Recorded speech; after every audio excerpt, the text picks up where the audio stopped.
স্তব্ধ বিস্ময়ে তোমাকে আজ স্মরণ করি।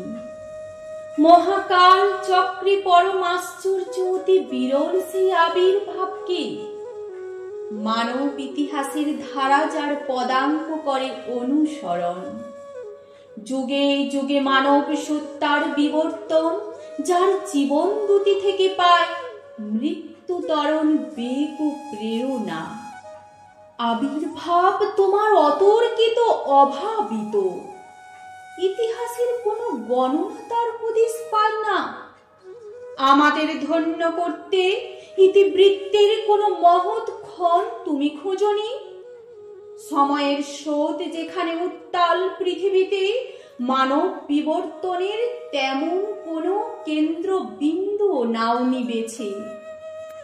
বণিক বৃত্তির প্রসাদে সহসা স্থিতকায়, পশ্চিমের লুব্ধগ্রাসে শোষিত নগণ্য এক পলি মাটির দেশ তুমি খুঁজে নিয়েছ তোমার পদার্পণের জন্য।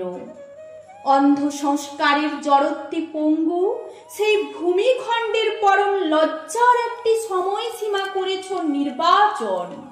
কিন্তু সমস্ত মানব ইতিহাস সার্থক করা সেই আবির্ভাব মানব জন্মকে এক নতুন মহিমায় করেছ উত্তীর্ণ। তুমি তো বিগতকালের নও তুমি শুধু বর্তমানে। বহুভাবে শতাব্দী পার হয়েও তোমার উজ্জ্বল উপস্থিতি অম্লান, উদ্ভাসরে থাকবে চিরদীপ্যমান।